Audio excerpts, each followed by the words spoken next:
ሰላም የቻናላችን ቤተሰቦች፣ በዚህ ቻናል አማርኛ፣ እንግሊዘኛ፣ ሂሳብ እንዲሁም ሌሎች ትምህርቶችን በኦንላይን እናስተምራለን። መማር የምትፈልጉ እዚህ ከታች ባስቀመጥላችሁ ስልክ በኢሞ፣ በዋትስአፕ፣ በቴሌግራም እንዲሁም በሌሎች ሶሻል ሚዲያዎች ይደውሉልን። የምትፈልጉትን ትምህርት በምትፈልጉት ሰዓት እናስተምራለን፣ እያስተማርን እንገኛለን።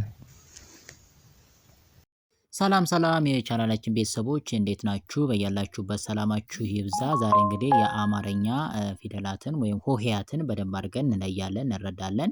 እያንዳንዳቸውን በመካከላቸው ያለውስ እንዴት ነው ድምጻቸው አንደኛው ከአንዱ ልዩነታቸው በድምጻቸውም በቅርጻቸውም በሁለቱም መንገድ የአማርኛ ፊደሎችን ለመለየት የሚረዳንን ዘዴዎችን በመጠቀም በቀላሉ እንድንረዳቸው አድርገን እናነባቸዋለን። ከዛ በፊት ግን ለቻናላችን አዲስ ከሆናችሁ ላይክ፣ ሰብስክራይብ፣ ሼር በማድረግ ቤተሰብ ሁኑ። ምክንያቱም የምንለቃቸው አዳዲስ ቪዲዮዎች ቀጥታ እንዲደርሷችሁ ማለት ነው። እንዲሁም በኦንላይን መማር የምትፈልጉ እዚህ ከታች ባስቀመጥንላችሁ ስልክ በኢሞ፣ በዋትስአፕ፣ በቴሌግራም እንዲሁም በሌሎች የሶሻል ሚዲያዎች ይደውሉልን። በሀገር ውስጥም ያላችሁ በሀገር ውጭም ያላችሁ እንዲሁም ህጻናትን ማስተማር የምትፈልጉ በምትፈልጉት ሰዓት የምትፈልጉትን ኮርስ ስራችሁን እየሰራችሁ በአጭር ጊዜ መማርና ኮርሶችን መውሰድ ትችላላችሁ። እንግሊዝኛ፣ አማርኛ፣ ሂሳብ፣ ሌሎች ኮርሶችንም የምትፈልጉትን ስራችሁን እየሰራችሁ በአጭር ጊዜና በቀላል ጊዜ መማር መውሰድ ትችላላችሁ ማለት ነው። ኮንታክት አድርጉን። እያንዳንዳቸውን ስናይ እንግዲህ ከመጀመሪያው ጀምረን ምንድነው ከሀ ጀምረን ያሉትን ፊደሎች እናያለን። በመካከላቸው እነዚህ ምንድነው አንደኛው ከአንደኛው የሚለየው የሚለውን ስናይ እንግዲህ ሀ የምንለው ይሄ ነው አይደል? የመጀመሪያው እንግዲህ የአማርኛ ፊደል ወደ 34 የሚደርሱ የአማርኛ ፊደላት አሉ። እንግዲህ የሚጀምረው ከሀ ነው የሚጀምር ማለት ነው። ሀ እንላለን። ኛው ሀ። ሌላኛው ማን ነች? ሁ ነች። ሁ የምንላት እንግዲህ ከጎኗ ምን አለባት? ቅጥል አለባት። እሺ ቺኛዋ ማን ነች? ሂ ነች። ሂ የምንላት ደግሞ ምንድነች? ሸፈፍ ያለች ነች፣ ሸፋፋ ነች ማለት ነው። እቺኛዋ ሀ የምንላት ደግሞ እንደምታዩት ምን ያለትን ቀጥ ያለ አቋም ያላት ነች ማለት ነው። ሀ የምንላት በአራተኛ ላይ በአምስተኛ ላይ የምናገኛት ሄ የምንላት። ሄ የምትባለዋ ደግሞ ከራሷ ላይ ቀለበት አለባት ከዚህ ከታች ማለት ነው። ህ የምንላት ደግሞ ምንድነው? እንደዚህ ጠመዝመዝ ያለች ነገር ነች ማለት ነው። ህ በአምስተኛ ላይ። ሆ የምንላት ደግሞ ከላይ ካናቷ ላይ ወይም ከራሷ ላይ ቀለበት ያለባት ነች ማለት ነው። በሙሉ ስናያቸው እንግዲህ ቺኛዋ ሀ፣ ሁ፣ ሂ፣ ሃ፣ ሄ፣ ህ፣ ሆ እንላቸዋለን ማለት ነው። መልካም። ይሄ ማን ነው ስንል ለ ነው የሚባለው። ለ። ይሄኛውስ ሉ ስንል ከጎኑ ቅጥል አለበት። ይቺኛዋስ ሊ የምንላት ደግሞ እግሯ ሸፈፍ ያለች ነች። ይቺኛዋ በአራተኛ ላ ስንል ከወደ ግራ እግሯ ያጠረ ነው። በአምስተኛ ላይ ሌ ስንላት አሁን እግሯ ላይ ቀለበት አለባት። በስድስተኛ ላይ ል የምንላት ደግሞ ከውስጥ ነው ቀለበቷ፣ የእግሯ ከውስጥ ነው። መጨረሻ ላይ ሎ ስንል ደግሞ ከጎኑ ላይ ቅጥል ሆኖ ቀለበት ያለበት ማለት ነው። እስኪ አንድ ላይ እንበላቸው። ለ፣ ሉ፣ ሊ፣ ላ፣ ሌ፣ ል፣ ሎ። መልካም። ይቺኛዋ ማን ነች? ሀ ነች። እንግዲህ ይቺኛዋና ይቺ የመጀመሪያዋ አንድ አይነት ናቸው ማለት ነው። በድምጽ የሚለያዩት በቅርጽ ብቻ ነው። ይቺኛዋ ሀሌቶ ሀ ስንላት፣ ይቺኛዋ ደግሞ ሀመር ውሃ ትባላለች። የሚለያዩት በቅርጽ ነው ማለት ነው። ሀ፣ ይቺኛዋ ሁ ስንል ከጎኗ ቅጥል አለባት። ሂ ስንል እግሯ ሸፈፍ ያለ ነው። ሀ ስንል ከወደ ግራ እግሯ ያጠረ ነው። ሄ ስንል እግሯ ላይ ቀለበት አለባት። ህ ስንል ከራሷ ላይ ምንድነው እንደ ዝግዛግን ነገር ነች ማለት ነው። ሆ ስንል ደግሞ ከወደ መጨረሻ እግሮቿ ወይም ከወደ ቀኝ ያጠረ ነው። እስኪ አንድ ላይ እንበላቸው። ሀ፣ ሁ፣ ሂ፣ ሃ፣ ሄ፣ ህ፣ ሆ።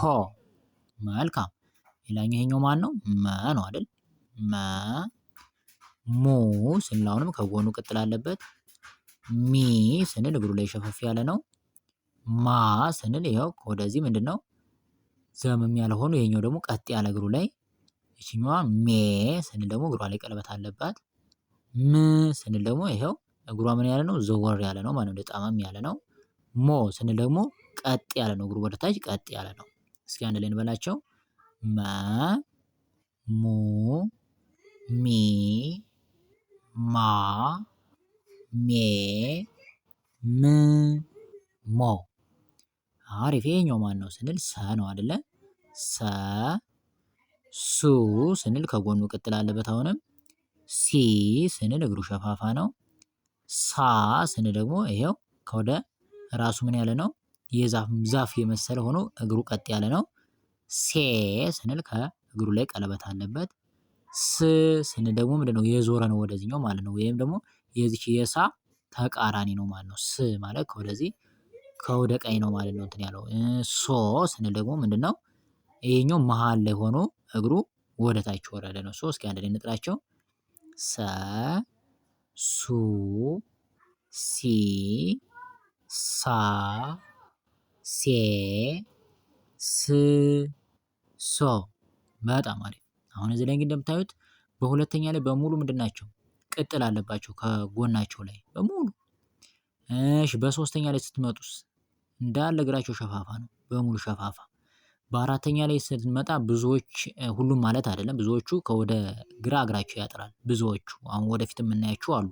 ይኸው እዚህም ስንመጣ ይኸው እንደምታዩት እግራቸው ከወደ ግራ ያጠረ ነው ብዙዎቹ ማለት ነው። ይኸው እዚህም ስንመጣ ቫንም ስንመጣ ያጥራል ብዙዎቹ እና ያጥራል ሁሉ ማለት አይደለም። በአምስተኛ ላይ ደግሞ በሙሉ ሁሎችም እግራቸው ላይ ቀለበት አለባቸው። እሺ በስድስተኛ ላይም ስንመጣ ሁሎችም አይደሉም፣ ግን ብዙዎቹ ምንድነው ዘመም ያሉ ናቸው እንደምታያቸው፣ ወይ ከራሳቸው ወይ ከእግራቸው ምናምን ዘመም ያሉ ናቸው ብዙዎቹ እንደምታዩት። ሺን ስናይ ስንም ስናይ ቅንም ስናይ ብዙዎቹ ዘመም ያሉ ናቸው። እሺ በመጨረሻ ደግሞ በሰባተኛ ላይ የምናያቸው ደግሞ ብዙዎቹ አሁንም ሁሎቹ ማለት አይደለም፣ ብዙዎቹ ምንድን ናቸው? ከወደ ቀኝ እግራቸው ያጥራል። ለምሳሌ እዚህ ስንመጣ ይሄው ሆ የምንለው አለ እግሩ ያጥራል። ይኸው እዚህ ላይ ሶ አለ፣ ሾ አለ፣ ቦ አለ። ብዙዎቹ ምንድነው የሚያጥሩ ናቸው ማለት ነው። እሺ ሶ በዚህ መሰረት በቀላሉ በፊደሎች በቅርጻቸው መያዝ እንችላለን ማለት ነው። በድምጻቸውም ስንመጣ በሁለተኛ ላይ ኡ የሚል ድምጽ ነው ያለባቸው። ሁ ሉ ሁ ሙ ሱ እያለ ሲመጣ ኡ የሚል ድምጽ ነው ያለ። በዚህኛው ስንመጣ በሶስተኛ ላይ ኢ የሚል ድምጽ አለባቸው። እንዲሁም ደግሞ ምን አለ? እግራቸው ሸፈፍ ያለ ነው እና ኢ ሂ ሊ ሂ ሚ ሲ እያለ ይሄዳል ማለት ነው። በአራተኛ ላይ ደግሞ እግራቸው ያጠረ ነው ብለናል። ብዙዎቹ ግን ደግሞ አ የሚል ድምጽ አለባቸው። ሀ ላ ሀ ማ ሳ እያለ ይሄዳል ማለት ነው። እሺ እዚህ ጋር ስንመጣ ደግሞ በአምስተኛ ላይ ኤ የሚል ድምጽ ያለባቸው ሄ ሌ ሄ ሜ ሴ እያለ ይሄዳል። ይሄማ ደግሞ እዚህ ላይ እ የሚል ድምጽ አለ። ህ ል ህ ም ስ እያለ ይሄዳል ማለት ነው። ሶ በመጨረሻው ደግሞ ስናይ ኦ የሚል ድምጽ አለ። ሆ ሎ ሆ ሞ ሶ እያለ ይሄዳል ማለት ነው። ሶ በዚህ መሰረት በቀላሉ ሁሎችም ተመሳሳይ ናቸው። አሁን የምናያቸው በሙሉ እነዚህም ከዚህኛው ጋር አሁን ካየናቸው ጋር ተመሳሳይ ናቸው። እሺ ይሄኛው ማነው እንግዲህ ረ ነው የሚባለው። ረ ይሄኛው ሩ ሪ ራ ሬ ር ሮ እንላለን ማለት ነው። መልካም ይሄኛው ማነው? ሰ ነው። እንግዲህ ሁለት አይነት ሰዎች አሉ። የመጀመሪያዋ ሰ ይቺ ነች። ይቺኛዋ እሳቱ ሰ የምንላት ስንሆን ይቺኛዋ ደግሞ ንጉሱ ሰ ትባላለች። የሚለያዩት በቅርጽ ነው እንጂ በድምጽ አንድ ናቸው። ስለዚህ ሰ ሱ ሲ ሳ ሴ ስ ሶ። በጣም አሪፍ። ይሄኛው ማን ነው? ሸ ነው የሚባል። ይሄ ደግሞ ሸ ሹ ሺ ሻ ሼ ሽ ሾ። በጣም አሪፍ። ይሄኛው ማን ነው? ቀ ነው የሚባል። ይሄ ደግሞ ቀ ቁ ቂ ቃ ቄ ቅ ቆ። አሪፍ። ይሄ ደግሞ ማን ይባላል?